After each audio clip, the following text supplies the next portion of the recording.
Hello everyone, welcome to Coachify. आज के session में हम लोग मेमोरी बेस्ड क्वेश्चन पेपर को डिस्कस करने वाले हैं of the SSC JEE electrical paper 1। जो भी आपका पेपर हुआ था 28 अक्टूबर से 30 अक्टूबर के बीच में जितने भी शिफ्ट्स में क्वेश्चंस पूछे गए, हम लोग सारे मेमोरी बेस्ड क्वेश्चंस को आज के सेशन में डिस्कस करने वाले हैं। तो चलिए इस सेशन को शुरू करते हैं without any further delay.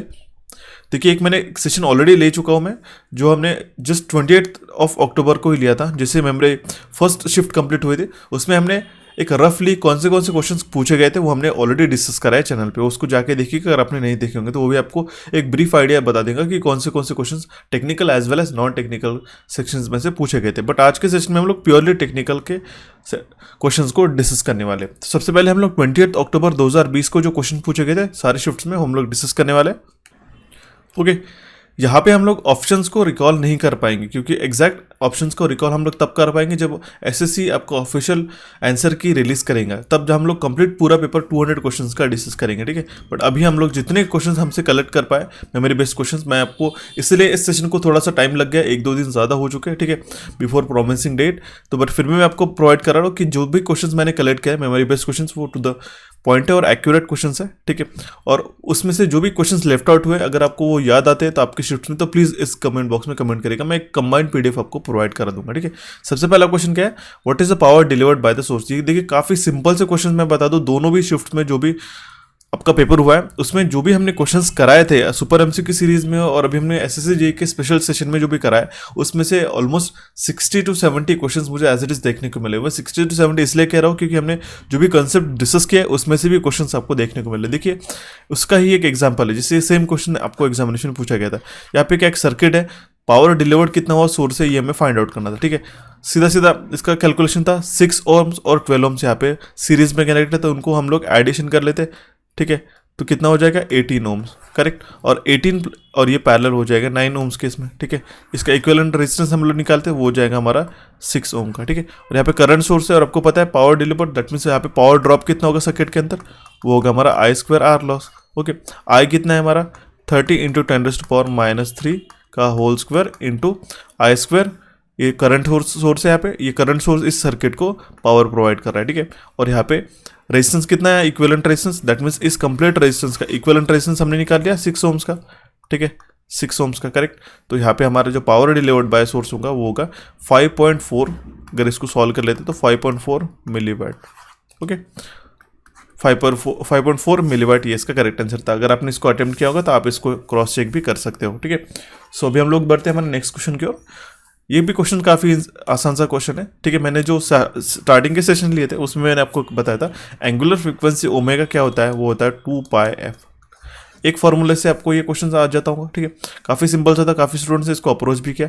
Omega का वैल्यू गिवन है हमारे पास रेडियंस पर सेकंड्स में, जो कि हमारा 628, और यहाँ पे फ्रीक्वेंसी का वैल्यू में फाइंड आउट करना है, फ्रीक्वेंसी इन हर्ट्ज हमें फाइंड आउट करना था। ठीक है, तो F will be equals to 628/2 × pi. ठीक है, तो ये अप्रोक्सीमेटली 99.94, तो ये 100 हर्ट्ज इसका वैल्यू आ जाता है। ठीक है, 100 हर्ट्ज इसका करेक्ट आंसर था। आपने इसको अटेम्प्ट किया होगा, आपकी शिफ्ट में होगा, तो ये 100 हर्ट्ज इसका करेक्ट आंसर था। सो देखते हैं हमारा नेक्स्ट क्वेश्चन, क्वेश्चन 3। ये सेम क्वेश्चन हमने दो से 3 दिनों पहले हमने कवर कराया था एग्जामिनेशन से। मैंने आपको बताया था सेम क्वेश्चन आपको एग्जामिनेशन में देखने को मिलेगा, और सेम क्वेश्चन यहाँ पे पूछा भी गया इनफैक्ट, बट वैल्यूज थोड़ी डिफरेंट थी।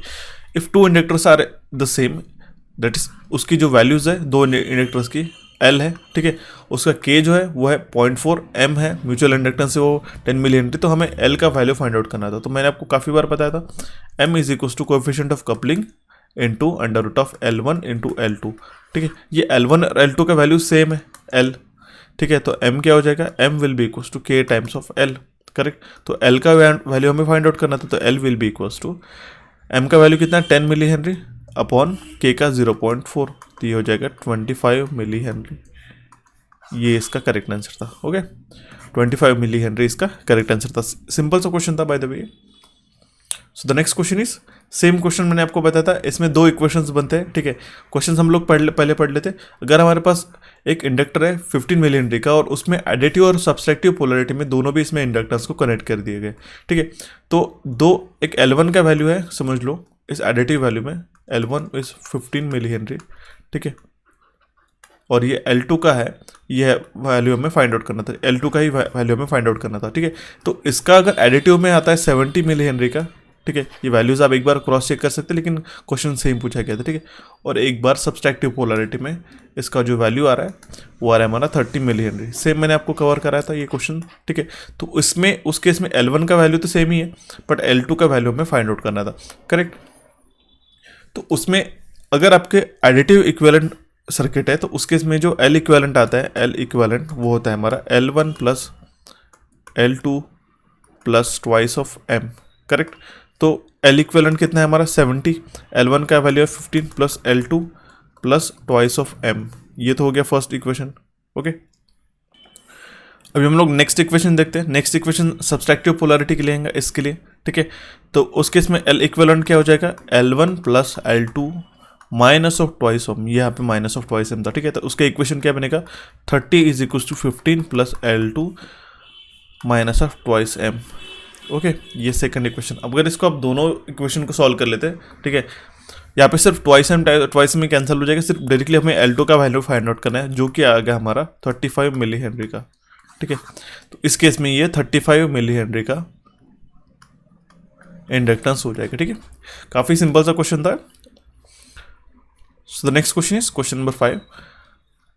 For 400 kV substation the requirement of land is, ये काफ़ी यूनिक क्वेश्चन था, ये क्वेश्चन हमने नहीं कवर कराया, ठीक है। मैंने आपको काफ़ी बार बताया था कि 10 क्वेश्चन आपको, ठीक है, 10 to 12 क्वेश्चन ऐसे यूनिक क्वेश्चन हर बार देखने को मिल सकते हैं, ठीक है। ये क्वेश्चन हमने हमारे सेशंस में नहीं कवर कराया था, लेकिन इसका करेक्ट आंसर मैं बता देता हूँ, ठीक है।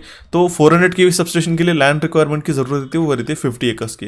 आई डोंट नो कि आपके ऑप्शन कौन से आए थे, बट आप जो भी आपका करेक्ट ऑप्शन होगा आप हमें कमेंट बॉक्स में कमेंट कर सकते हैं, ठीक है। वो आपको आंसर की के बाद में ही हम लोग बता पाएंगे, बट एक अप्रॉक्सीमेटली 400 kV सबस्टेशन के लिए 50 एकर्स की ज़मीन की रिक्वायरमेंट रहती है। अगर यहाँ पे एग्जामिनेशन में 40 था तो आपका वो करेक्ट आंसर हो जाता था 40 एकर्स का, ठीक है। तो 400 kV के लिए 50 एकर्स, 220 के लिए हमारे पास 25 एकर्स, और 132 kV सबस्टेशन के लिए हमें 10 एकर्स की ज़रूरत रहती है। इंपॉर्टेंट क्वेश्चन था, ठीक है। आप इसके बाकी के भी वैल्यूज़ देख सकते हो। सो the next question is question number 6। ये भी क्वेश्चन हमने काफ़ी बार कवर करा है। इसमें क्या पूछा गया था, for a maximum torque maximum slip is equal to, वो होता है SM will be equal to R2 by X2, okay. Option है मैक्सिमम टॉर्क के लिए जो स्लिप का वैल्यू होता है वो होता है R2 बाय X2, ठीक है। इंडक्शन मशीन के सेशन में हमने इसको कवर कराया था। जितने भी मैंने आपको क्वेश्चंस बताए थे वो same question as it is देखने को मिले। So the next question is, if the efficiency of a turbine, boiler and generator are 40%, 85% and 95% respectively, then the overall efficiency of the system is, overall efficiency हमें निकालनी थी, ठीक है। तो overall efficiency के लिए हम लोग इस तीनों को मल्टीप्लाई कर देते। तो टर्बाइन का एफिशिएंसी कितना है 40%, तो 0.4 इंटू बॉयलर का कितना है 0.85, और जनरेटर का कितना है हमारा 0.95, ठीक है। तो इसको ऊपर आप मल्टीप्लाई कर ले तो यू विल गेट 0.323, ओके। तो इसको अगर आप 100 से मल्टीप्लाई कर दे तो 32.3% आपका इसका करेक्ट आंसर था, ठीक है। 32% ये ऑप्शन में करेक्ट आंसर होना चाहिए वहाँ पे, ठीक है। अगर आपके इस जो वैल्यूज़ है यहाँ पे मैंने मेंशन किया ये थोड़े डिफर भी करते तो उससे कोई आपको लेना देना नहीं है। आपके जो भी क्वेश्चन का जो फ्रेमिंग है ये इसी तरीके से क्वेश्चन में हमने पूछा गया था, बट मैं बता दूं आपको ये सेम क्वेश्चंस आपको एग्जामिनेशन में पूछे गए थे, ठीक है। अगर आपको कोई भी दिक्कत आती है तो प्लीज़ मुझे कमेंट बॉक्स में कमेंट करेगा mentioning the question number, okay, so that हम लोग PDF में उसको करेक्ट करा पाए, ठीक है। But as far as I have search and I have analyse the paper, ये सारे वैल्यूज करेक्ट ही है आपको एग्जामिनेशन में, ठीक है। अगर आपने 32% उसका करेक्ट आंसर मार्क कर लिया होगा तो आपका वो करेक्ट आंसर हो जाता। So the next question is, which motor cannot have addition of external resistance? काफ़ी सिंपल सा क्वेश्चन है बाय द वे। हमारे इंडक्शन मशीन के काफ़ी पहले भी हमने इसको काफ़ी बार कवर करा है, और ड्यूरिंग सेशन भी मैंने आपको काफ़ी बार बताया था कि एक्सटर्नल रेजिस्टेंस हमें अगर ऐड करना है तो हम लोग स्क्विरल केज इंडक्शन मशीन में ऐड नहीं कर पाते। तो इसका करेक्ट आंसर हो जाता है option, that means squirrel cage induction machine जो है ये हम लोग उसमें एक्सटर्नल रेजिस्टेंस ऐड नहीं कर पाते स्पीड वेरी करने के लिए, ठीक है। So the next question is, HVDC transformation is not preferred over AC transmission because of, high voltage DC transmission हम लोग प्रिफर नहीं करते AC ट्रांसमिशन से, क्योंकि उसका इनिशियल कॉस्ट वो ज़्यादा रहती है, क्योंकि हमें जो कन्वर्टर्स दोनों भी रिक्वायर्ड रहते हैं, ठीक है। फर्स्ट सेंडिंग एंड पे भी कन्वर्टर की रिक्वायरमेंट रहती है हमें, ठीक है, और हमें रिसीविंग एंड पे भी कन्वर्टर की रिक्वायरमेंट है, तो इस कन्वर्टर की रिक्वायरमेंट कॉस्ट जो है काफ़ी ज़्यादा रहती है, तो ठीक है, इसलिए हम लोग उसको प्रेफर नहीं करते। तो जो ऑप्शन इसका था ये इसमें से ये करेक्ट आंसर हो जाता, ठीक है। इनिशियल कॉस्ट वो हाई होती है, या फिर अगर आपके क्वेश्चन पेपर में हाई कॉस्ट रहता तो वो उसका करेक्ट आंसर हो जाता है, ठीक है। Next question is question number 5। ये दोनों भी शिफ्ट्स में पूछा गया 28 और 29 के, ठीक है। मैंने आपको काफ़ी बार बताया था ये क्वेश्चन 100% आता है करके, ठीक है। सेम क्वेश्चन आपको देखने को मिला, ठीक है। What will be the rotor frequency if the supply frequency is 50 hertz and slip is 5%, ठीक है। तो F R is equal to S times of F ये होता है, ठीक है। मैंने आपको काफ़ी बार बताया था। स्लिप कितना है 0.05 और हमारा फ्रीक्वेंसी कितना है वो है 50 हर्ट्ज, ठीक है। तो स्लिप का वैल्यू है 5%, तो 0.05 से अगर हम लोग 50 से मल्टीप्लाई करते हैं तो you will get 2.5 hertz, okay. 2.5 hertz as a correct answer. That means जो रोटर फ्रीक्वेंसी रहेगी वो रहेगी हमारी 2.5 हर्ट्ज। इंपॉर्टेंट क्वेश्चन था, एक काफ़ी सिंपल सा क्वेश्चन था बाय द वे, ठीक है। 5% आपको सिंपली इसका निकालना था 50 हर्ट्ज का, ठीक है। बाय द वे दोनों भी शिफ्ट्स में वो क्वेश्चन पूछा गया था, ठीक है। तो next question is question number 11। If a current gain of C, देखिए मैंने काफ़ी बार बताया था आपको, बेसिक इलेक्ट्रॉनिक्स में मैंने आपको काफ़ी बार बताया था कि ये क्वेश्चन 100% आता है। सेम क्वेश्चन आपको देखने को मिला। If the current gain of a C transistor is 50, the current gain for the C B transistor will be, ठीक है। कॉमन बेस ट्रांजिस्टर के लिए हमें करंट गेन हमें फाइंड आउट करना था, ठीक है। तो उस केस में हमारे पास अल्फा क्या हो जाएगा, alpha will be equal to beta upon beta plus 1, correct. तो बीटा का वैल्यू कितना है हमारे पास 50 प्लस 1, तो इसका करेक्ट आंसर था 0.98, ओके। तो अल्फा का वैल्यू जो होता है वो अल्फा हम लोग किससे डिफाइन करते हैं, ratio of I C upon I, और जो बीटा का वैल्यू है वो होता है हमारा I C upon I B, correct. Alpha क्या है हमारा, कॉमन बेस करंट गेन है, ठीक है। कॉमन बेस करंट गेन है, ठीक है। Common base current gain, correct. और बीटा क्या है हमारा, बीटा है हमारा common emitter gain, okay. Beta is our common emitter current gain, correct.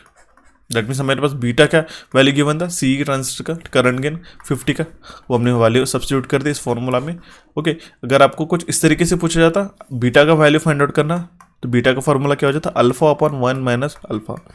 ये दो फार्मूलाज ध्यान में रखने के, बीटा अल्फा का वैल्यू पूछा जाता है तो beta upon 1 plus beta plus 1, अगर बीटा का वैल्यू पूछा जाता है तो अल्फा अपॉन 1 माइनस अल्फा, ये आपको ध्यान में रखना होगा, ठीक है। 0.98 इसका करेक्ट आंसर था। The next question is question number 12। What will be the input current when the motor of 2 horse power factor अगर हमारे पास 0.8 था, वोल्टेज गिवन था और उसकी एफिशिएंसी हमें 70% गिवन थी, तो इनपुट करंट कितना होगा मोटर का ये हमें फाइंड आउट करना था अगर हमारे पास 2 HP की मोटर है, ठीक है।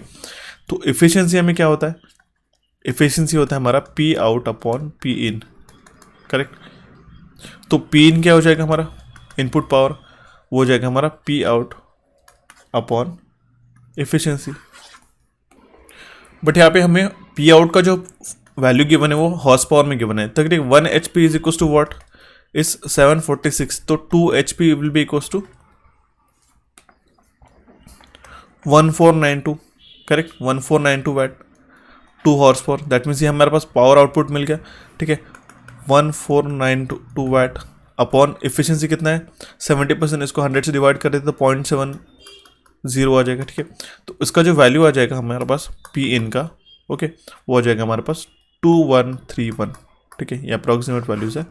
तो ये तो वैल्यू आ गया हमारे पास सिंपली, तो हमें करंट का वैल्यू फाइंड आउट करना है, ठीक है। हम लोग इससे निकाल पाएंगे, ओके। सो हमें I will be equals to क्या हो जाएगा हमारा पी इनपुट, ठीक है, जो पावर है upon V cos of phi, okay. तो पी इन का वैल्यू कितना है हमारे पास 2131 अपॉन वोल्टेज कितना था 240, और ये थोड़ा इसका पावर फैक्टर है 0.8, ओके 0.8, तो इसका वैल्यू आता है 11.10 एम्पियर, ओके। ये थोड़ा कैलकुलेटिव क्वेश्चन था बट इसका करेक्ट आंसर है 11.1 एम्पियर। तो अगर आपने वो 11.1 आंसर किया होगा तो आपका आंसर उसका करेक्ट है, ठीक है। तो ये इस तरीके से एक थोड़ा न्यूमेरिकल बेस्ड क्वेश्चन था, लेकिन हमने ये भी कवर करा है, ठीक है। यहाँ पे एक छोटा सा ट्रिक क्या था, अगर 1 HP आपको पता है 746 वैट होता है, तो आपको 2 HP दैट मीन्स हमें पावर आउटपुट ऑलरेडी इसका निकल जाता है, ठीक है। सो देखते हैं हमारा next question which is question number 13। Define error in a system. Error मतलब क्या होता है, difference in a measured value and true value, difference in a measured value and true value, ठीक है। अगर आपको इसके ऑप्शंस याद आ रहे होंगे तो प्लीज़ हमें कमेंट बॉक्स में कमेंट करिएगा, ठीक है। So the next question is question number 14. If I is equals to 3t square minus t, then the value of charge for a t is equals to 1 to 2 seconds will be what?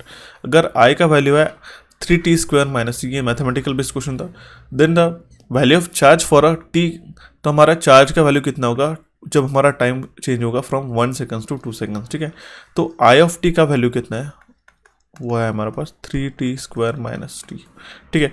तो Q will be equals to integral of t not initial time to final time into I of t dt, अगर हम लोग उसको integrate करते हैं तो, ठीक है। तो t नॉट कितना है हमारा 1 सेकेंड्स टू 2 सेकेंड्स, और I ऑफ t का वैल्यू कितना है हमारा 3t square minus T dt, okay.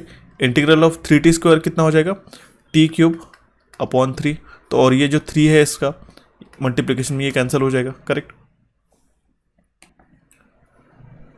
और इंटीग्रेशन ऑफ t कितना हो जाएगा t स्क्वायर बाय 2, तो हम लोग डायरेक्टली इसको ऐसा लिख सकते हैं, ओके। t क्यूब, ये 3 से 3 कैंसिल हो गया इसका, from time will very, limit will very from 1 to 2 minus t square upon 2, limit will very from 1 to 2, okay. तो इसमें आप सारे वैल्यू सब्स्टिट्यूट कर सकते हो, 2 cube minus 1 cube minus of 2 square minus 1 square upon 2, okay. तो इसका जो वैल्यू आ जाएगा आपका, I will erase this, okay. तो आ जाएगा आपका 7 माइनस 3 बाय 2, तो आपका 5.5 कूलम इसका करेक्ट आंसर हो जाएगा, ओके। दैट मीन्स 5.5 कूलम इसका करेक्ट आंसर हो जाएगा। सो the next question is dash is the periodic swapping of a position of conductors of a transmission line. Same statement आपको examination में हालांकि नहीं देखने को मिलेगा, बट जो इसका मीनिंग है वो सेम ही होता है। जो ट्रांसपोजिशन होता है हमारे कंडक्टर्स का, वो उसका एक स्टेटमेंट गिवन था और उसी का क्वेश्चन गिवन था। काफ़ी सिंपल से क्वेश्चन आपको पेपर में देखने को मिले थे, ठीक है। यहाँ पे क्या पूछा गया, dash is the periodic swapping of a position of the conductor of a transmission line. Transportation हम लोग इसी के लिए करते हैं, आप देख सकते हो पीरियोडिक स्वैपिंग होती है हमारे कंडक्टर्स की ट्रांसमिशन लाइन के, इसके काफ़ी एडवांटेजेस है, ओके। तो ये स्टेटमेंट आपको एग्जामिनेशन में देखने को मिला था और इसका क्या मीनिंग होता है, उसका मीनिंग होता है ट्रांसपोजिशन। ये क्वेश्चन में एग्जामिनेशन में आपको क्वेश्चन पूछा गया था, ओके। सो देखते हैं हमारा नेक्स्ट क्वेश्चन। ये भी क्वेश्चन काफ़ी बार पूछा गया था, मैंने आपको काफ़ी बार बताया था। मैग्नेटिक सर्किट्स का अगर हमने सेशन देखा होगा तो मैं बता दूं 1 से 2 क्वेश्चन आपको डेफिनेटली अभी भी कोई भी एग्जामिनेशन में आपके कवर हो जाता है, ठीक है। उसको जाके देखिएगा। The magnetic flux density is also known as, उसको हम लोग क्या कहते हैं, मैग्नेटिक इंडक्शन। जिन स्टूडेंट्स ने मैग्नेटिक इंडक्शन इसका करेक्ट आंसर मार्क कर लिया होगा उन स्टूडेंट्स का आंसर करेक्ट है, ठीक है। Magnetic induction is a magnetic flux density. The magnetic flux density or magnetic induction is the number of lines of force passing through a unit area of a material, and the unit of magnetic induction is Tesla Weber per meter square, okay। Option that means इसका correct answer था magnetic induction. ये same option आपको examination में पूछा गया था। The next question is in a steam power plant the efficiency of a turbine is what. Steam power plant में efficiency कितनी होती है टरबाइन की, होती है 80% to 90%।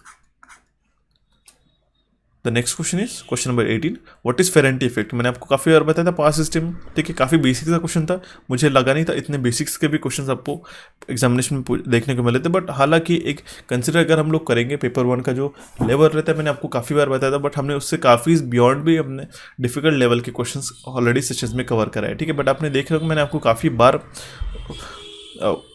बताया था कि जो बेसिक्स अगर आपके स्ट्रांग रहेंगे तब आपको इजीली एग्जामिनेशन क्लियर कर पाओगे, ठीक है। तो बेसिक से ही आपको काफ़ी बार क्वेश्चंस एग्जामिनेशन में देखने को मिले। जो चैप्टर के इनिशियल बेसिक्स है उससे आपको क्वेश्चंस पूछे गए थे, ठीक है। तो फेरेंट इफेक्ट क्या होता है, जब हमारा अनलोडेड लाइन होता है उस केस में हमारा जो रिसीविंग एंड वोल्टेज रहता है वो हमारा ज़्यादा रहता है as compare to sending end voltage, उसी को हम लोग कहते हैं Ferranti effect. That means the Ferrante effect is a phenomena where a steady voltage at the open end of an uncompensated transmission line is always higher than the voltage at a sending end, okay। इसी को हम लोग कहते हैं Ferrante effect। इसी effect को क्या कहते हैं, Ferrante effect। ये क्वेश्चन एज पूछा गया था, okay. So the next question is question number 19, what is equivalent conductance पूछा गया था। यहाँ पे रेजिस्टेंस का आपको यहाँ पे कंसेप्ट नहीं लगा, यहाँ पे कंडक्टेंस पूछा गया था 6 सीमेंस और 10 से सीमेंस जब हमारा पैरेलल है 9 सीमेंस के इसमें, ठीक है। तो इस केस में हमारा जो रेजिस्टेंस का फॉर्मूला रहता है उसके जस्ट अपोजिट, दैट मीन्स हमारे पास जो कैपेसिटेंस के टाइम पे हम लोग जिस तरीके से इक्विवेलेंट रेजिस्टेंस निकालते, इक्विवेलेंट कैपेसिटेंस निकालते, उसी तरीके से यहाँ पे कंडक्टेंस का भी आपको निकालना था, ठीक है। दैट मीन्स अगर हमारे पास 10 सीमेंस और 9 सीमेंस की कंडक्टेंस है दोनों भी, ठीक है, ये अगर पैरेलल में कनेक्टेड है तो उसका डायरेक्टली एडिशन करना था आपको, ठीक है। 10 + 9 19, और ये जो 19 और यहाँ पे 6 सीमेंस का यहाँ पे सीरीज में कनेक्टेड रहता, ठीक है, तो उसको आपको इक्विवेलेंट निकालना था। दैट मीन्स आपका 6 सीमेंस इंटू 6 इंटू यहाँ पे 19 हो जाता, 19/6 + 19, तो यहाँ पे आपका जो वैल्यू आ जाता है 5.76 सीमेंस, इसका करेक्ट आंसर हो जाता है, ठीक है। यहाँ पे मैं मार्क करता हूँ 5.76 सीमेंस इसका करेक्ट आंसर है, ओके। इक्विवेलेंट कंडक्टेंस इस सर्किट का, दैट मीन्स जी इक्विवेलेंट हमने फाइंड आउट कर लिया, ओके। उसी तरीके से ये मैंने काफ़ी बार आपको बताया था, रेजिस्टेंस भी पूछा गया था सेम शिफ्ट में, ठीक है। 6 और पैरेलल, जब हमारे पास 5 ओम्स के साथ में पैरेलल है, दैट मीन्स 6, ये 5 ओम्स और 5 ओम्स हमारे पास पैरेलल में कनेक्टेड है, ओके, और यहाँ पे 6 ओम्स यहाँ पे सीरीज में कनेक्टेड है, तो सिंपल सा था, 5 पैरेलल हम लोग 5 निकालते तो 2.5 आता है, ठीक है, और हम लोग 6 ऐड कर लेते तो हमारे पास उसका 8.5 ओम्स ऐसा करेक्ट आंसर आ जाता है। Resistance equivalent, that means R equivalent क्या हो जाएगा 6 ओम प्लस 5 पैरेलल 5, ओके, इसका वैल्यू आ गया 2.5, ठीक है। 6 और 2.5 ओम्स हो जाएगा हमारा 8.5 ohm, okay. The next question is how many loops are there if branches are 12 and nodes are 5। अगर हमारे पास 12 ब्रांचेस है एक सर्किट के अंदर और 5 नोड है, तो नंबर ऑफ लूप्स क्या हो जाते हैं। सेम क्वेश्चन मैंने आपको एक क्वेश्चन इसको कराया था बेसिक से स्टार्टिंग के सेशन में, ठीक है।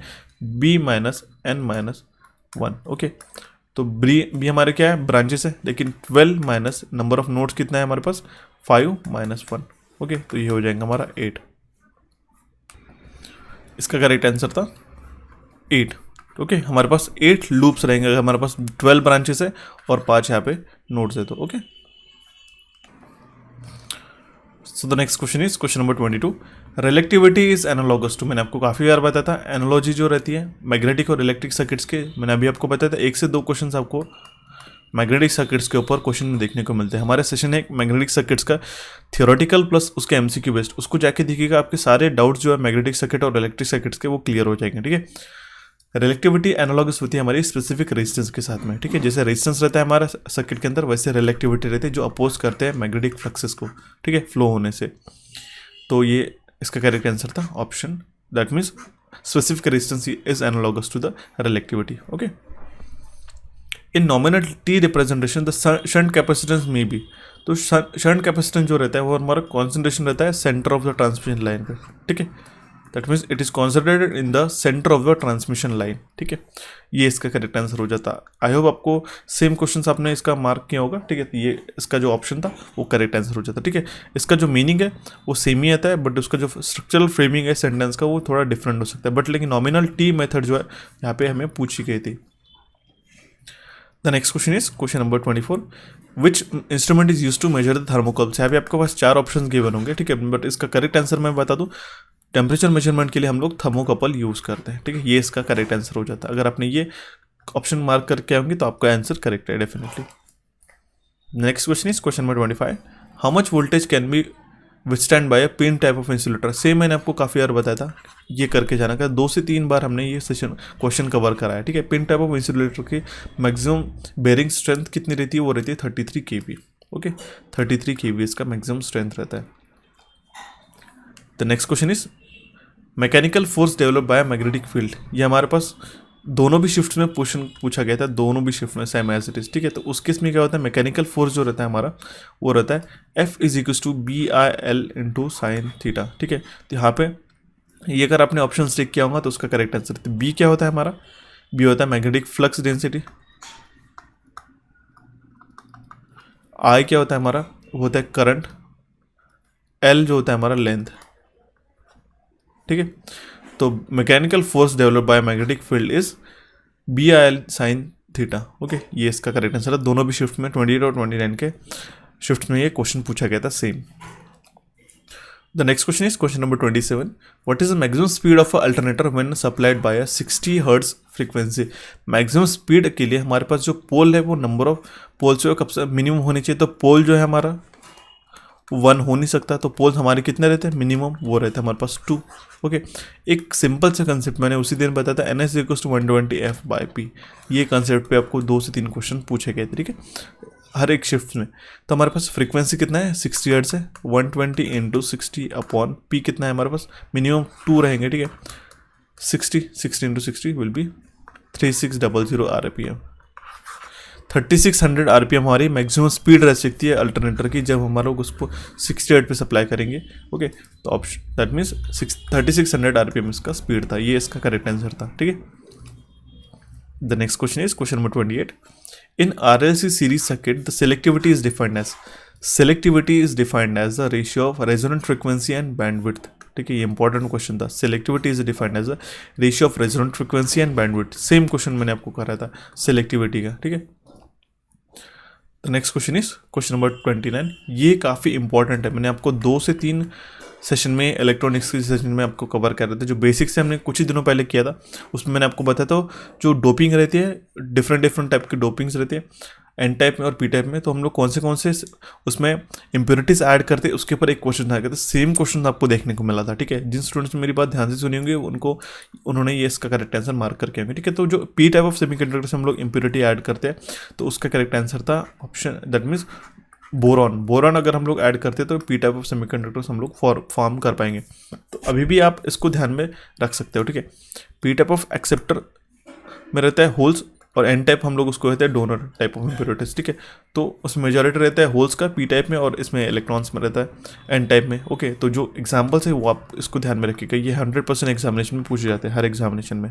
ओके, बोरॉन, गैलियम, इंडियम और एनी ट्राई वैलेंट, ठीक है, ये इंपॉर्टेंट है। अगर हमने P type of semiconductor form करना होगा तो हमें ट्राईवैलेंट इम्प्योरिटी उसमें ऐड करनी पड़ती है, और अगर हमारे पास N type of semiconductor form करना है तो we have to add the pentavalent impurity. ये इंपॉर्टेंट है क्वेश्चन, ठीक है।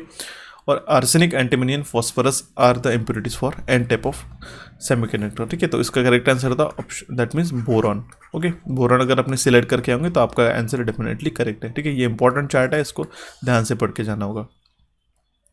The next question is question of that means question number 30, the symbol of tunnel diode. मैंने आपको जस्ट 2 दिन पहले ही आपको एग्जामिनेशन से पहले बताया था कि हमारे जो इंस्टाग्राम पेज है मैंने उसके ऊपर list of diode symbol and MOSFET symbols का एक चार्ट अपलोड कर दिया था। उसमें से सेम क्वेश्चन आपको देखने को मिला, टनल डायोड का सिंबल पूछा गया था, ठीक है। तो टनल डायोड का ये सिंबल था, ठीक है, it is a tunnel diode. अब मैंने आपको काफ़ी बार बताया था कि ये सारे जो लिस्ट ऑफ डायोड सिंबल्स है आपको कवर कराने होंगे, ठीक है, before going for the examination, ठीक है। जिन स्टूडेंट ने ये इंस्टाग्राम पेज और हालांकि हमने ये हमारे टेलीग्राम पेज पे भी अपलोड कर देते थे, दोनों भी जो पेजेस है, इसको ध्यान से देखिएगा क्योंकि हमने ऑलमोस्ट सारे जो सिंबल्स है उसमें कवर करा है diode symbols, specifically diode symbols. MOSFET symbols में मैं आपको थोड़ी देर में बता दूंगा, ओके। तो ये जो सिंबल था ये था हमारा टनल डायोड का, okay.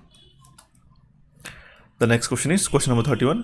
Which material thermocouple is made up of. Thermocouple हमारा किस मटेरियल से बनता है। Basically common thermocouple materials include copper concentrate type T, iron concentrate type J and chromel and lumel it is of type K. When several thermocouples made up of same materials are combined in a series they are called as thermopile. जब हम लोग several number of thermocouples को series में connect करते हैं तो हम लोग उसको कहते हैं थर्मोपाइल्स। तो बेसिकली जो कॉमन मटेरियल रहता है हमारा कॉपर कॉन्स्टेंटाइन रहता है, ये आपको ऑप्शन में देखने को मिल सकता है, ठीक है। अगर आपको ऑप्शंस को वेरी कर रहे होंगे तो प्लीज़ हमें कमेंट बॉक्स में कमेंट करेगा सो दैट हम लोग उसमें से करेक्ट आंसर मैं आपको मार्क करके बता सकता हूँ, ठीक है। बट थर्मोकपल का जो मटेरियल रहता है बेसिक वो कॉपर एंड कॉन्स्टेंटाइन रहता है, okay. The next question is question number 32। Rainbow is form due to which of the following. Rainbow हमारा किसके वजह से फॉर्म होता है, ये क्वेश्चन आपको, ये थोड़ा सा यूनिक क्वेश्चन था, ठीक है। ये क्वेश्चन इसमें से इसका करेक्ट आंसर था by dispersion of sunlight through the water droplet present in the atmosphere. Dispersion इसका ऑप्शन करेक्ट था, ठीक है। रेनबो जो फॉर्म होता है हमारा डिस्पर्शन के वजह से फॉर्म होता है, जब हमारे सनलाइट डिस्पर्स होती है वाटर के ड्रॉपलेट्स के थ्रू, ठीक है, एटमॉस्फेयर में जो रहती है, उससे से हमारे रेनबो में 7 कलर्स हमें दिखते हैं, okay, VIBGYOR colours.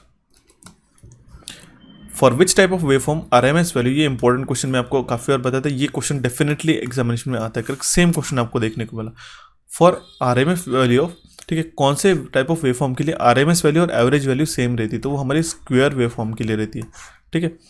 Square wave के लिए आप देख सकते हैं जो इफेक्टिव RMS वैल्यू और average value it is same, ध्यान में रखिएगा, ठीक है। ये चार्ट आपको एक बार इसका स्क्रीनशॉट लेना है या फिर मैं इसको आपको PDF में प्रोवाइड करा दूंगा, उसकी आप चिंता ना करिए, सेम इंपॉर्टेंट है, ठीक है। तो ध्यान में रखिएगा, ये इस तरीके से क्वेश्चंस आपको देखने को मिलते हैं। क्वेश्चंस काफ़ी बेसिक्स है, अगर आपने बेसिक्स क्लियर कराए होंगे तो आपने ऑलमोस्ट 80 to 85%, 80 to 85 क्वेश्चन जो है हमने जो कवर मैंने आपको बताया था, जिसमें आपको सारे जो कंसेप्ट बताता हूँ वो अगर अपने ध्यान से सुनेंगे तो आपने इजीली क्वेश्चंस कवर कर पाएंगे। जितना हमने एनालाइज किया इस दो से तीन दिनों में कि क्वेश्चंस बेसिक से ज़्यादा पूछे गए थे basically as compare to going for a tougher level, ठीक है, क्योंकि ये पेपर 1 का लेवल था। ओके, तो स्क्वायर वेव के लिए RMS वैल्यू और एवरेज वैल्यू सेम रहता है, ध्यान में रखिएगा। देखते हैं हमारा next question, which is question number 34। Which power station has a highest running cost? Highest running cost किसका रहता है? तो आई होप जो ऑप्शंस हमारे पास मिले हैं हमारे जो स्टूडेंट्स हैं मुझे कमेंट किया कम्युनिटी पेज पे। And one more thing, I appreciate all of दो स्टूडेंट्स जिन्होंने काफ़ी मेहनत से हमें हमारे कम्युनिटी पेज पे जो आपके मेमोरी बेस्ड क्वेश्चन से आपके डिफरेंट शिफ्ट्स के वो हमें कमेंट किए। सो मैं काफ़ी सराहना करता हूँ उस बात की एंड दिल से शुक्रिया करता हूँ उनका, उन स्टूडेंट्स का जिन्होंने काफ़ी अपना कीमती समय निकाल के हमें उनकी मेमोरी क्वेश्चन हमें प्रोवाइड किए, ठीक है। ध्यान में रखिएगा कौन सा पावर स्टेशन का हाईएस्ट रनिंग कॉस्ट है, तो वो है हमारा डीजल पावर प्लांट का। Okay, diesel power plant. अगर ये ऑप्शन में नहीं था तो आप हमें इसका कमेंट बॉक्स में कमेंट कर सकते हो। द नेक्स्ट क्वेश्चन इज, ये भी इंपॉर्टेंट क्वेश्चन था, ठीक है। Which is the series type of fault? Series type of fault में हमारे पास आते हैं वन ओपन कंडक्टर या फिर 2 open conductors and shunt fault भी हम लोग को ध्यान में रखना होगा। वो होता है हमारे line to ground, line to line and double line to ground faults. Okay, then series fault is one open conductor type of fault. Okay, now we will see the next question. देखते हैं हमारा next question जो क्या है question number 36। Voltage drop at a carbon brushes, ये question पूछा गया था, इंपॉर्टेंट क्वेश्चन लगा और थोड़ा यूनिक क्वेश्चन था ये। तो जो वोल्टेज ड्रॉप रहता है हमारे कार्बन ब्रशेस पे वो रहता है 0.5 to 1 वोल्ट्स के बीच में। ओके, तो वो रहता है हमारा ग्राफाइट ब्रश के लिए, अगर हमारे पास कार्बन या फिर ग्राफाइट ब्रशेस है तो हमारा 1.5 वोल्ट्स टू 2.5 वोल्ट्स का वैल्यू रेंज करता है, ठीक है। इसके अगर आपको ऑप्शंस अभी भी याद होंगे तो हमें कमेंट बॉक्स में कमेंट करेगा, ठीक है। मैं आपको उसका करेक्ट आंसर मार्क अप कर दूंगा। Okay, the next question is, queuing is in induction motor is done in rotor. तो काफ़ी सिंपल सा क्वेश्चन मैं आपको काफ़ी बार कवर किया है कि इस तरीके से क्वेश्चन आपको देखने को मिलते हैं। स्क्यूइंग जो करते हैं वो हम लोग मैग्नेटिक लॉकिंग को और हमिंग को रिड्यूस करने के लिए करते हैं, ठीक है, इंडक्शन मशीन में, ठीक है। कंडक्टर्स जो रहते हैं रोटर कंडक्टर्स वो थोड़े स्क्यू किए जाते हैं, ओके, थोड़े at an angle, certain angles पे उसको स्क्यू किया जाता है, ठीक है, सो दैट मैग्नेटिक लॉकिंग ना और रोटर इजीली रोटेट हो पाए। The next question is question number 38। Induction heating is not use for. Induction heating हम लोग वुड को हीट करने के लिए नहीं यूज़ करते, ठीक है। ओके, इसका करेक्ट आंसर था वुड, ठीक है। अगर आपने इसका करेक्ट आंसर मार्क करके आएंगे तो आपका आंसर करेक्ट है। Higher acceleration is required in, काफ़ी सिंपल सा क्वेश्चन था। हायर एक्सेलेरेशन हमें कहाँ पे रिक्वायर्ड रहता है, ठीक है। हायर एक्सेलेरेशन हमें ट्रेन्स और लिफ्ट्स में रिक्वायर्ड रहता है। ओके, ये इसका करेक्ट आंसर था। Turbine efficiency is given as, turbine efficiency हमारा कितना रहता है बेसिकली, वो रहता है हमारा 35% to 40%। Basically turbine efficiency is the ratio of actual work output of the turbine to the net input energy supplied in the form of fuel. Okay, 35% to 40% इसका correct answer है। The next question is question number 41। Super node is used in a circuit for what? Super node हम लोग जब हमारे पास voltage source between 2 nodes रहते हैं तब हम लोग as a super node use करते हैं। देखिए मैं इसका कंसेप्ट आपको समझाता हूँ। The 2 non reference node form the super node if the voltage source which is dependent और independent is connected between 2 non reference node. जब हमारे पास 2 नॉन रेफरेंस नोड के बीच में एक वोल्टेज सोर्स कनेक्टेड है तो हम लोग उसको super node as a consider कर सकते हैं, ठीक है। As shown in the figure, if one voltage source is connected between node 1 and 2, so the node 1 and 2 will form a super node. तो ये जो नोड 1 and 2 ये हमारे सुपर नोड हो जाएंगे क्योंकि यहाँ पे एक वोल्टेज सोर्स भी इसमें कनेक्टेड है, ठीक है। तो उसका करेक्ट आंसर एग्जैक्ट ऑप्शन में क्या गिवन था, ये था वोल्टेज सोर्स बिटवीन 2 नोड्स, ये आपका करेक्ट आंसर हो जाता, ठीक है। ये अगर अपने सुपर नोड का आपकी शिफ्ट में आपने इसको अटेम्प्ट किया होगा तो, ठीक है। सो देखते हैं हमारा नेक्स्ट क्वेश्चन, क्वेश्चन नंबर 42। तो overall efficiency of a thermal power plant, thermal power plant का ओवरऑल एफिशिएंसी रहता है 35% to 49%, ठीक है। That means the actual thermal efficiency of a modern thermal power plant usually ranges between 35% to the 49%. So now we will see the next question which is question number 43। तो fusing factor definition हमें पूछी गई थी। Fusing factor definition क्या है? It is the ratio of minimum fusing current and a current rating of the fuse, और fusing factor is always greater than 1, ये ध्यान में रखने का। फ्यूजिंग फैक्टर का आप सिंपल आपके पास डेफिनेशन किया था, 4 ऑप्शन आपके पास प्रोवाइडेड होंगे, तो उसमें से करेक्ट आंसर क्या था? This is the ratio of minimum fusing current and of current rating of the fuse. Okay, so देखते हैं हमारा next question which is question number 44। Pirani gauge measures. Pirani gauge हम लोग थर्मल कंडक्टिविटी मेजर करने के लिए use करते हैं। ये क्वेश्चन आपको एग्जामिनेशन में पूछा गया था। Okay, the next question is magnetization curve. ये इंपॉर्टेंट है। मैग्नेटाइजेशन कर्व जो है हमारा किसके किसके बीच में रेशियो रहता है? तो वो रहता है हमारा नो लोड आर्मेचर वोल्टेज और फील्ड करंट के बीच में। ये इंपॉर्टेंट है, ठीक है। डीसी मशीन के अंदर हमने ये क्वेश्चन कवर कराया था ऑलरेडी। सो देखते हैं हमारा next question which is question number 46। Coefficient of coupling is always. तो कोफिशिएंट ऑफ कपलिंग जो रहती है हमारी ऑलवेज पॉजिटिव रहती है, ठीक है, ध्यान में रखिएगा। सो ये थे हमारे जो क्वेश्चन थे, हमने 28 अक्टूबर अभी तक जो कवर करा है, ठीक है। इसके अलावा भी आपको जो भी क्वेश्चंस आपको याद आते थे, ये मैक्सिमम नंबर ऑफ क्वेश्चंस हमने ट्राई किया कि आपको मैं प्रोवाइड कर रहा था memory based, as it is accurate questions है। कुछ क्वेश्चंस में हमें डिफिकल्टीज हुई है, ठीक है, जो जिस क्वेश्चंस में हमें डाउट्स रहा उसमें हमने क्वेश्चंस को कवर अप नहीं किया, ठीक है। तो 100 क्वेश्चन में से हमें इतने क्वेश्चन एग्जैक्ट हमें ट्रेस कर पाए, ठीक है। आप उसकी चिंता ना करें, जब भी इसका आंसर शीट रिलीज हो जाता है मैं आपको कंप्लीट, जैसे हमने ऑलरेडी 2019 का पेपर कवर कराया उसी तरीके से हम लोग इस साल का भी हम लोग कवर कराएंगे, complete technical as well as non technical के साथ में, ठीक है। बट फिलहाल के लिए अभी आपके रेफरेंस के लिए ये सारे क्वेश्चंस हमने इसमें पूछे गए थे। अभी हम लोग हमारे नेक्स्ट 29 अक्टूबर 2020 को जो क्वेश्चंस पूछे गए थे वो हम लोग वो डिस्कस करते हैं, ठीक है। तो सबसे फर्स्ट क्वेश्चन है which colour has the highest wavelength. Highest wavelength जो है कौन से कलर का रहता है? वो रहता है हमारा रेड कलर का, ठीक है। यहाँ पे स्पेक्ट्रम में देख सकते हो, ओके, रेड कलर का हाइस्ट वेवलेंथ रहता है, ओके। सबसे लीस्ट है हमारा वायलेट, ओके, 380 to 450 नैनोमीटर्स का, ओके। सो देखते हैं हमारा next question, the relation between Q V and C. काफ़ी इंपॉर्टेंट है, हालांकि इससे काफ़ी बार हमने डिफिकल्ट क्वेश्चन मैंने स्टार्टिंग के जो महा मॉक टेस्ट है उसमें हमने कवर कराया था। तो क्यू वी और सी का रिलेशन क्या होता है? Q is equals to C into V, या फिर I is equals to C into D V by D T, okay, correct. So the next question है हमारा binary equivalent of 20। Number system के इसमें मैंने आपको कवर करा था, एक क्वेश्चन 100% आता है करके।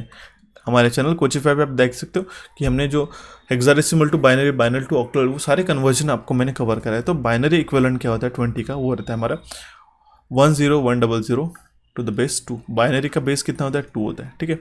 आप इसको देख सकते हो 2 to the power 0, यहाँ पे आएगा 2 to the power 1, 2 to the power 2, 2 to the power 3 and 2 to the power 4। इसका आप सब लोग सम अप करते तो काफ़ी सिंपल सा है, ठीक है। तो जो 20 को है डेसिमल को हम लोग बाइनरी में लिखते हैं 10100 टू द बेस 2, ओके। काफ़ी सिंपल सा क्वेश्चन पूछा गया था, हालांकि हेक्साडेसिमल और ऑक्टल भी नहीं पूछा था, बेसिक बाइनरी टू डेसिमल का कन्वर्जन था, okay. The next question is what is the average power of a pure inductor. तो एवरेज पावर कंजम्पशन रहता है हमारा 0, ध्यान में रखिएगा। Average power of a pure inductor is always 0। So we will see the next question, which is question number 5. The reason of adding 3% silicon in the ion core। हमारा 3% silicon add करने का क्या रीज़न रहता है iron core के अंदर? उसमें हमारा रेजिस्टेंस वो इंक्रीज हो जाता है और एडी करंट लॉसेस हमारे डिक्रीज हो जाता है। ये अगर आपने ऑप्शन सेलेक्ट किया होगा तो it will be a correct answer, okay. Dioptre is a unit of, so dioptre is a unit of measurement of optical power of a lens, okay, और a curve mirror power of lenses, okay. ऐसा unit of power is dioptre, okay.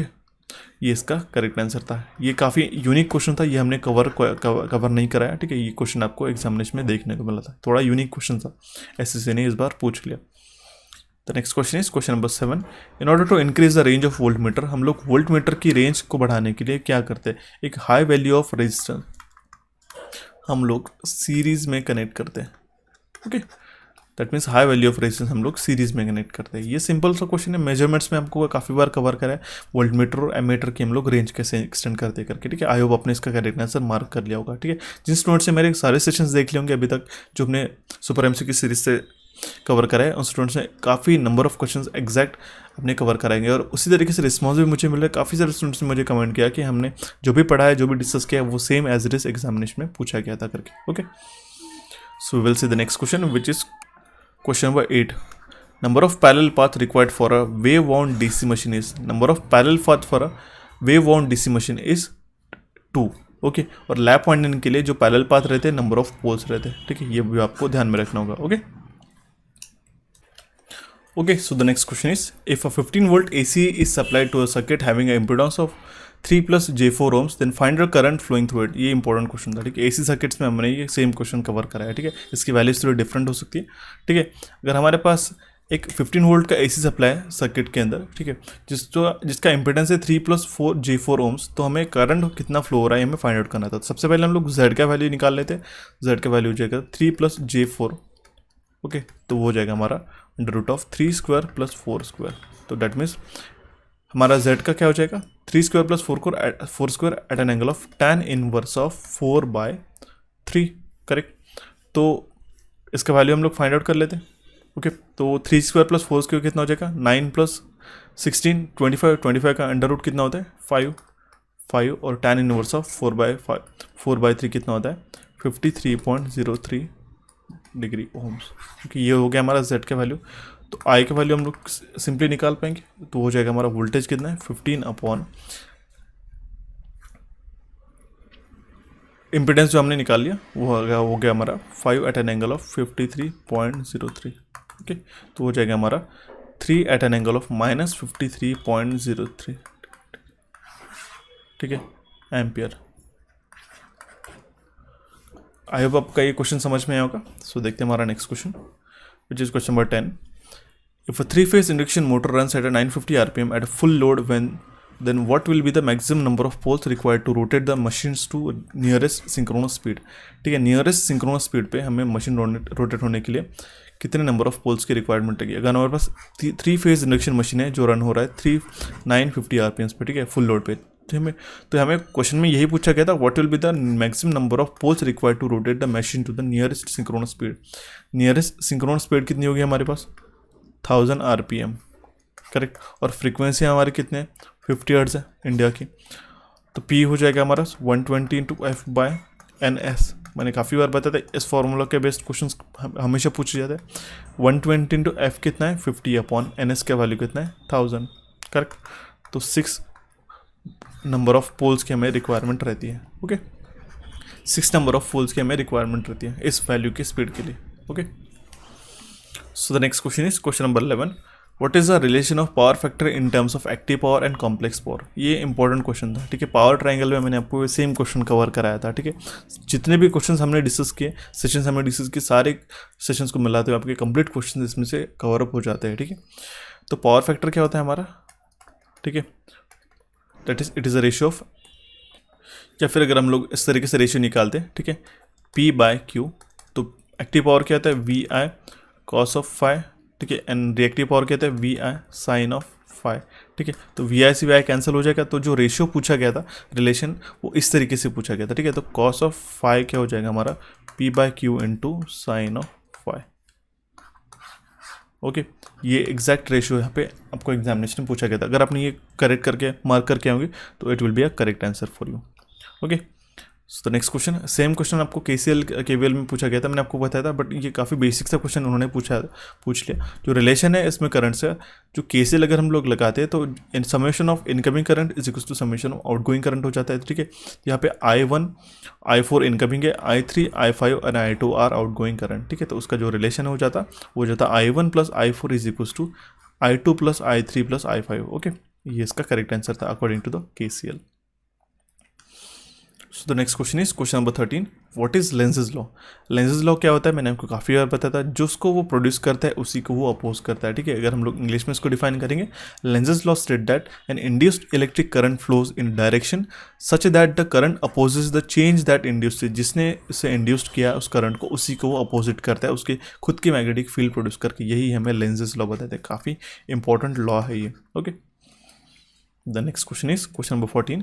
Calculate the number of poles for a, देखिए same question यहाँ पे पूछा गया था, NS is equal to 120 F/P। NS is equal to 120 F/P। P का value find out करना है, तो 120 इंटू F का वैल्यू कितना है हमारे पास, वो है हमारा 50 हर्ट्स और NS का वैल्यू 1500, ओके। तो P का वैल्यू आ जाएगा हमारा 4, that means 4 poles required for a 1500 RPM 50 hertz motor, okay. Number of poles will be 4। So the next question is, एक क्वेश्चन आपको पूछा गया था डीसी मशीन के आर्मेचर करंट कैलकुलेशन पे। काफ़ी सिंपल सा क्वेश्चन था। डीसी मोटर और डीसी जनरेटर का जो इक्वेशन है वो आपको अगर ध्यान में आता होगा तो उसका करेक्ट आंसर आपने मार्क कर लिया। इसका अगर वैल्यूज आपको ध्यान में आते तो प्लीज़ हमें कमेंट बॉक्स में कमेंट करिएगा, इसको भी डिस्कस करेंगे। काफ़ी इंपॉर्टेंट क्वेश्चन था। Okay, so the next question is, if dq and dw is given then the expression for potential difference will be। अगर dq and dw अगर हमारे पास गिवन है तो एक्सप्रेशन क्या होगा पोटेंशियल डिफरेंस का, वो हो जाएगा हमारा dw बाय dq। ठीक है, इलेक्ट्रिक पोटेंशियल हम लोग किस मेजर करते हैं, जूल्स पर कूलम में, and it is ratio of dw by dq। W क्या हमारा एनर्जी जो हमारा जूल्स में रहता है, और Q क्या है हमारा चार्ज इन कूलम्स में। ठीक है, सिंपली dw बाय dq ये क्वेश्चन का इसका ये ऑप्शन करेक्ट था। ओके, सो देखते हैं हमारा next question, question number 17। If voltage is 100 ohms 100 volts and current is 50 amperes, then we have to find out the conductance in siemens. Okay, तो conductance को हम लोग फाइंड आउट करने के लिए क्या हो गया, I बाय V। ठीक है, कितना हो जाएगा हमारे पास 0.5 सीमेंस। सिंपल सा क्वेश्चन था, बेसिक सा क्वेश्चन था, just inverse of ohm's law. On which principle water meter works. Water meter हम लोग कौन से प्रिंसिपल पे वर्क करते हैं, the standard water meter is similar to the small electric motor running at a speed proportional to the amount of electric current passing through it. उसी principle पे हमारा वाटर मीटर वर्क करता है। इसके exact option हमारे मिल जाते तो हम उसका करेक्ट आंसर आपको मार्क कर देते, बट लेकिन सेम क्वेश्चन पूछा गया था वाटर मीटर पे। ठीक है, so the next question is question number 19। How to increase the range of ammeter. Ammeter की रेंज को हम लोग कैसे इंक्रीज करेंगे, मैंने आपको बताया था वोल्ट मीटर का भी पूछा गया था और एमीटर का भी पूछा गया था। तो एमीटर का रेंज हम लोग लो वैल्यू ऑफ रेजिस्टेंस को इंसर्ट करके हम लोग बढ़ा सकते हैं। ठीक है, लो वैल्यू ऑफ रेजिस्टेंस अगर हम लोग पैरेलल में कनेक्ट करते हैं तो हम लोग एमीटर का रेंज एक्सटेंड कर सकते हैं। देखते हैं हमारा next question which is question number 20। 3 resistance of 40, 60 and 100 वाट अगर हमारे पैरेलल में कनेक्टेड है, अगर हमने 120 वोल्ट का सोर्स यहाँ पे सप्लाई कर दिया तो उसका रेजिस्टेंस कितना होगा और टोटल करंट कितना होगा। ठीक है, तो 3 पावर सोर्सेस पैरेलल में कनेक्टेड है तो उनका सभी का एडिशन हो जाएगा। दैट मीन्स अगर इक्विवेलेंट निकालते हैं तो वो हो जाएगा 40 + 60 + 100, तो वो हो जाएगा हमारा 200 वाट। ये पावर इक्विवेलेंट आ गया। ठीक है, तो आर इक्विवेलेंट हम लोग निकाल पाएंगे V² बाय P इक्विवेलेंट। ठीक है, P = V² बाय R हम लोग निकालते ना, मैंने सेम क्वेश्चन आपको बताया था। ठीक है, तो उस केस में वोल्टेज कितना है 120 × 120 अपॉन पावर इक्विवेलेंट कितना है 200। तो उस केस में हमारा आर इक्विवेलेंट का वैल्यू हो जाता है 72 ohms। करेक्ट, और हमें करंट का वैल्यू फाइंड आउट करता आई विल बी 120 अपॉन जो रेजिस्टेंस आया हमारा इक्विवेलेंट रेजिस्टेंस 72 ohms। ठीक है, 1.37 एम्पीयर ये इसका करंट था और ये इसका रेजिस्टेंस था। ओके, काफ़ी सिंपल सा क्वेश्चन था। ओके, ये दोनों भी वैल्यूज आपको मार्क करनी है। ठीक है, these are the correct options. So the next question is question number 21। If a full load copper loss is P then the what will be the copper loss on 25% of a load. ठीक है, अगर हमारे पास full load copper loss अगर का value है उसका P, तो 25% पे कितना वैल्यू होगा। ठीक है, तो काफ़ी सिंपल सा क्वेश्चन था। x² से इसका मल्टीप्लिकेशन होता है। ठीक है, मैंने कमेंट बॉक्स पे एक स्टूडेंट्स को उसका रिप्लाई किया था, x² × PCU। ठीक है, तो x का वैल्यू कितना है 25%। ठीक है, तो 25% स्क्वायर, ठीक है 0.25 स्क्वायर × P, तो ये इसका जो रेशियो है P/16 इसका करेक्ट आंसर हो जाता था। ओके, तो next question is what is a unit of magnetic flux density. So magnetic flux density का यूनिट क्या होता है, टेस्ला, इसको हम लोग कहते हैं वेबर पर मीटर स्क्वायर। बेसिकली क्या होता है, magnetic flux density is a amount of magnetic flux per unit area of section that is perpendicular to the direction of flux, और हम लोग उसको लिखते हैं B = 5/A, और हम लोग उसको टेस्ला में मेजर करते हैं। ओके, तो मैग्नेटिक फ्लक्स डेंसिटी का यूनिट है टेस्ला, या फिर हम लोग उसको वेबर पर मीटर स्क्वायर में मेजर करते हैं। सो देखते भी हमारा next question. If a voltage is 120 volt and impedance is 10 + j 20 ohms, what will be the current. यहाँ पे हमें करंट फाइंड आउट करना था। काफ़ी सिंपल सा क्वेश्चन था इसका। ठीक है, तो सबसे पहले हम लोग I निकालते हैं। I हो जाएगा V/mod(Z). ओके, तो V क्या है हमारा 120 upon √Z, that means R² + X², 10² + 20²। Okay, तो 120 अपॉन √500, तो हो जाएगा इसका value 5.36 ampere. Okay, that means 5.36 ampere ये करंट आंसर इसका करेक्ट आंसर होता है। 29 अक्टूबर की शिफ्ट में ये क्वेश्चन पूछा गया था। ठीक है, अगर कोई भी क्वेश्चन में स्लाइटली वेरिएशन भी आपको दिखता है, ठीक है, वैल्यूज में इसमें होगा तो प्लीज़ कमेंट करते हुए चलेगा। ठीक है, ये आपके एज अ रिव्यू के लिए मैंने ये सेशन आपके लिए प्रोवाइड करा है, ठीक है। नेक्स्ट क्वेश्चन इज काफ़ी इंपॉर्टेंट है, डाइवर्सिटी फैक्टर मैंने आपको काफ़ी बार बताया था। डाइवर्सिटी फैक्टर ये हमारा ऑलवेज ग्रेटर देन 1 रहता है, और उसका एक मेन इसका डेफिनेशन क्या है, it is a sum of individual maximum demand upon coincident maximum demand of a whole system, ठीक है। तो sum of individual maximum demand हमेशा हमारी ज़्यादा रहेंगे as compare to this maximum demand, तो इसलिए हमारा डाइवर्सिटी फैक्टर हमारा ग्रेटर रहता है, ऑलवेज ग्रेटर देन 1, और इसका डेफिनेशन ही हमें एज अ क्वेश्चन के फॉर्म में हमें पूछा गया था, okay. The next question is question number 25, which law is used for economical size of conductor. काफ़ी बार पूछा गया था, MSCDCL जेईई में भी ये क्वेश्चन पूछा गया था। बेसिकली ये केल्विन्स लॉ हम लोग इसमें मेजर करते हैं, ठीक है। ये हमारा ग्राफ कुछ इस तरीके से रहता है, ठीक है। तो वाई एक्सिस पे हमारा एनुअल कॉस्ट है, ठीक है। मैं आपको ब्रीफली बता दूँ, ये हम लोग सेशन थोड़ा क्विकली कवर अप कर रहे हैं क्योंकि हम लोग इसमें ज़्यादा टाइम स्पेंड नहीं करना चाहते। एक हमारा जो 200 कंप्लीट जब आंसर की रिलीज़ हो जाएगी तब हम लोग उसके सारे जो उसके क्वेश्चन हम लोग डिस्कस कर लेंगे, ठीक है। ये कंडक्टर एरिया है हमारे एक्स एक्सिस पे, ठीक है, ओके। ये फर्स्ट ग्राफ है, ये हो गया हमारा एनुअल कॉस्ट, ये S1, ये हो गया एनुअल कॉस्ट ऑफ कंडक्टर, ठीक है। ये नेक्स्ट ग्राफ जो हो गया हमारा, ये हो हमारा दैट मीन्स ये हो गया हमारा S2, ये है हमारा cost of energy loss, okay. And ये जो ग्राफ है हमारा कर्व है, ये हमारा टोटल कॉस्ट, करेक्ट। तो कुछ इस तरीके से हमारा एक्स इस पॉइंट पे जो हमारा इकोनॉमिकल साइज ऑफ कंडक्टर हम लोग इससे डिफाइन कर पाते, ठीक है। तो ये हम लोग केल्विन्स लॉ से डिफाइन करते हैं। बेसिकली ये मैं आपको ब्रीफिंग के लिए बता दिया, बट इसका करेक्ट आंसर था केल्विन्स लॉ। सिंपल सा क्वेश्चन था इसका, और इसका आंसर भी काफ़ी आसान सा था। The next question is definition of form factor, ये पूछा गया था 29th ऑफ इसमें। पीक फैक्टर, फॉर्म फैक्टर, ये हमेशा पूछ रहे थे। इसी फंडामेंटल्स में मैंने आपको बताया था फॉर्म फैक्टर का रेशियो क्या होता है RMS value to the average value, ठीक है। RMS value to the average value, अगर करंट की बात करते, वोल्टेज की बात करते तो RMS अपॉन ई एवरेज हमारा इसका करेक्ट आंसर होगा, RMS अपॉन एवरेज, ध्यान में रखिएगा फॉर्म फैक्टर, ओके। सो देखते हैं हमारा next question which is question number 27। Elimination के ऊपर एक मैंने स्पेशल सेशन लिया था, उसमें सारे एलिमिनेशन से रिलेटेड आपके डाउट क्लियर करते हैं। मैंने आपको बताया था इसमें से एक क्वेश्चन डेफिनेटली आने वाला है, और उसी में से सेम क्वेश्चन पूछा गया था। लिमिनस फ्लक्स काफ़ी सिंपल सा था। लिमिनस फ्लक्स का यूनिट पूछा गया था, वो है हमारा ल्यूमेन। देखिए ये चार्ट मैंने आपको बताया था, लिमिनस फ्लक्स का यूनिट है ल्यूमेन, हम लोग उसका सिंबल है F, या फिर हम लोग 5 में मेजर करते हैं। इंटेंसिटी अगर यहाँ पे क्वेश्चन एग्जामिनेशन में आता, ठीक है, तो वहाँ उसका यूनिट है कैंडेला, ठीक है। ये चार्ट आपको ध्यान में रखना होगा। The next question is symbol of MOSFET. देखिए सिंबल ऑफ मॉसफेट मैंने आपको मॉसफेट का भी एक चार्ट आपको प्रोवाइड करा था।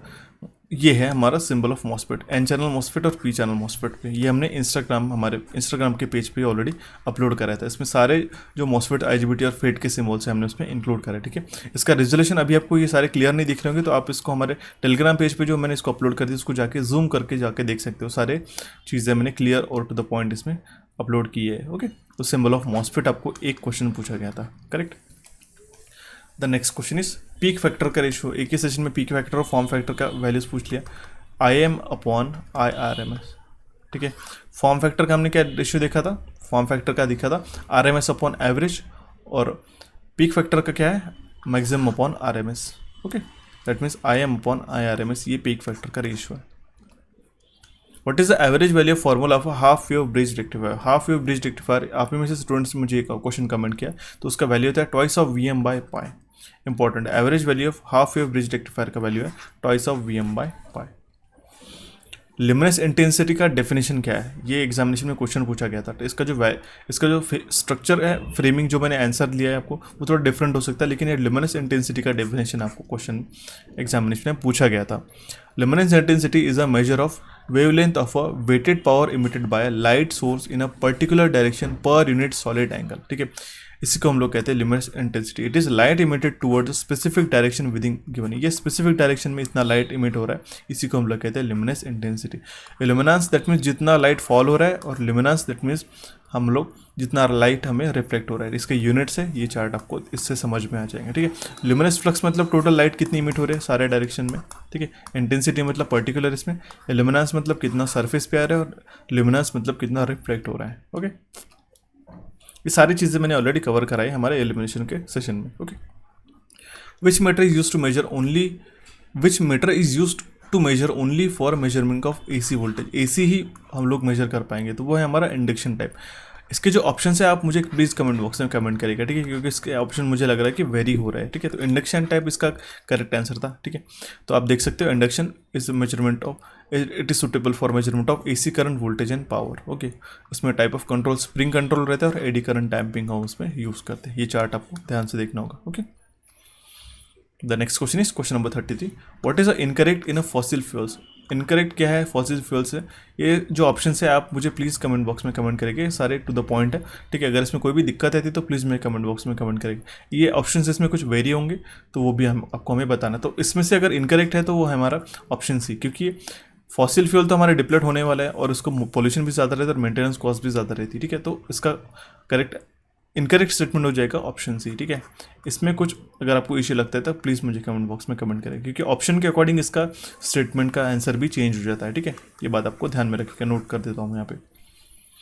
The next question is question number 34, in a measuring instrument controlling torque is proportional to. Measurement पे मैंने आपको एक चीज़ें बताई थी, controlling torque is proportional to the angle of deflection of a deflecting system, ध्यान में रखिएगा। Controlling torque is made proportional to the angle of deflection of deflecting system, ध्यान में रखिएगा। Next question is question number 35, what is the diversity factor of a residential customer. इसका value पूछ लिया था सबसे पहले तो। रेसिडेंशियल कस्टमर्स के लिए 1.2 to 1.3 रहता है, और अगर आपको कमर्शियल का भी पूछा जाए तो 1 to 1.2 ही हमारा कमर्शियल लोड के लिए रहता है डाइवर्सिटी फैक्टर। उसका रेशियो क्या है, sum of individual maximum demand upon maximum demand of the system and it is always greater than 1, okay. देखते हैं हमारा next question which is question number 36, what is the principle of repulsive motor. Repulsive motor का principle क्या है, it is based on the principle of repulsion between two magnetic field. दो magnetic field में जो repulsion होता है, ठीक है, उसी के ऊपर रिपल्शन मोटर का प्रिंसिपल रहता है। ये सेम क्वेश्चन आपको एग्जामिनेशन में पूछा गया था। शॉर्ट पिचिंग वाइंडिंग में अभी मैंने आपको बताया था, हमारे अल्टरनेटर का सेशन जो लिया था मैंने 50 गोल्डन MCQs, उसमें मैंने सारी चीज़ें बताई थी। शॉर्ट पिचिंग हम लोग हार्मोनिक्स को रिड्यूस करने के लिए यूज़ करते हैं। सेम क्वेश्चन आपको देखने को मिला एग्जामिनेशन में, ओके। PIV मैंने आपको बताया था, PIV का फुल फॉर्म क्या होता है, पीक इनवर्स वोल्टेज। जितना मैक्सिमम वोल्टेज हमारा डायोड सस्टेन कर पाता है उसी को हम लोग कहते हैं पीक इनवर्स वोल्टेज। PIV का फुल फॉर्म पूछ लिया था, देखो कितना बेसिक सा क्वेश्चन पूछा था, ठीक है। PIV stand for peak inverse voltage, okay. The next question is hysteresis loss किस पे डिपेंड करता है। हिस्टेरिसिस लॉस डिपेंड करता है हमारे Steinmetz constant, okay, maximum flux density, okay, frequency और वॉल्यूम पे डिपेंड करता है। अगर हम लोग PH अगर लिखते हैं तो eta into B max into F into V, okay. तो ये हिस्टेरिसिस लॉस ये डिपेंड करता है, ये हमको पूछा गया था। इसके जो ऑप्शन के अकॉर्डिंग आपको इसका करेक्ट आंसर मार्क करना था, ठीक है। तो जो भी मैंने वैल्यूज बताए उसमें से आपको एक क्वेश्चन, एक जो ऑप्शन था वो करेक्ट आंसर मार्क करना था, ठीक है। Numerical based on plant reserve capacity पे एक न्यूमेरिकल क्वेश्चन पूछा गया था, ठीक है। एग्जैक्ट वैल्यूज़ नहीं पता, बट कुछ इस तरीके से मुझे काफ़ी लोगों ने रिव्यू करके बताया था, ठीक है। प्लांट रिजर्व कैपेसिटी का इस तरीके से एक फॉर्मूला था, इस तरीके से आपको उस क्वेश्चन को सॉल्व करना था। आप इसमें एग्जाम्पल के तौर पर भी देख सकते हो। एनर्जी जनरेटर पर एनएम कितना है, प्लांट कैपेसिटी फैक्टर का रेशियो क्या है, ये इंपॉर्टेंट है। Unit generator per annum upon plant capacity into hours in a year, okay. 8760 are the total hours in a year, okay, कितने घंटे रहते हैं। और प्लांट कैपेसिटी निकाल के रिजर्व कैपेसिटी निकाल सकते हैं, दैट मीन्स टोटल प्लांट की कितनी कैपेसिटी है और मैक्सिमम डिमांड माइनस कर देते तो आपका जो वैल्यू आता है वो आता है रिजर्व कैपेसिटी। इसके ऊपर आपको एक क्वेश्चन एग्जामिनेशन में पूछा गया था, ओके। और कुछ क्वेश्चन जो है हमारे जो पूछे गए थे, जैसे कि हिस्टेरिसिस मोटर की प्रॉपर्टीज थे, ओके। हिस्टेरिसिस मोटर पे जो प्रॉपर्टीज रहती है उसके ऊपर एक क्वेश्चन पूछा गया था। डैम्पर वाइंडिंग के एडवांटेजेस क्या रहते हैं उसके ऊपर एक क्वेश्चन पूछा गया था। हालांकि ऑप्शन मुझे इसके नहीं मिले, अगर आपको याद आता है तो प्लीज़ हमें कमेंट बॉक्स में कमेंट करिएगा। इफेक्ट जो होता है हमारा सिंक्रोनस मोटर के साइज़ का अगर चेंज होता था उसके ऊपर एक क्वेश्चन पूछा गया था। और जो टर्न्स रेशियो रहते हैं हमारे ट्रांसफार्मर पे के उसके ऊपर एक क्वेश्चन पूछा गया था। ये तो काफ़ी आसान सा सवाल था, ठीक है। अगर n नंबर ऑफ टर्न्स है तो होता है, अगर एक फैक्टर रहता है, अगर हम लोग इसको a लिख लेते तो N1/N2 ये हो गया हमारा primary turns to the secondary turns. इसका रेशियो होता है V1/V2, voltage at a primary at voltage at secondary is equals to I2/I1। इस रेशियो से बेस्ड एक न्यूमेरिकल पूछा गया था। काफ़ी आसान सवाल था, अगर आपको ये रेशियो पता है तो आप उसको इजीली अटेम्प्ट कर लेते थे, ठीक है। तो गाइस ये थे हमारे जो मेमोरी बेस्ड क्वेश्चंस थे, ठीक है। हमने ऑलमोस्ट 50 क्वेश्चंस कवर करा है। जो आपको डुप्लीकेट क्वेश्चंस थे वो हमने ऑलरेडी जो फर्स्ट हमने पार्ट कवर किया, ठीक है, 28 अक्टूबर का। उसमें मैंने आपको बता दिया जो कॉमन क्वेश्चन है उन्हें पहले ही कवर करा, ठीक है। इसके अलावा भी आपको और क्वेश्चन मिलते हैं कहीं से तो प्लीज़ हमें कमेंट बॉक्स में कमेंट करेगा, या फिर आप वेट कर सकते हैं इसका जब भी आंसर की रिलीज हो जाता है तो आपको मैं कंप्लीट 200 क्वेश्चन जो है आपको कवर करा दूंगा सिंगल सेशंस में, ठीक है। तो आई होप मैंने जो भी आपको सारी चीज़ें बताई इसके सारी चीज़ें आपको समझ में आई होंगी। इस सेशन को आपके दोस्तों के साथ शेयर करिएगा जिन्होंने भी एसएससी जेईई का पेपर दिया था। हमारे इंस्टाग्राम पेज और टेलीग्राम पेज पे आप ज्वाइन कर सकते हो, आपको पीडीएफ वहाँ पे मिल जाएंगे। आपको हमारे चैनल कोचिफाई को सब्सक्राइब करना होगा। Okay, so guys, for the next time I will see you and have a nice day.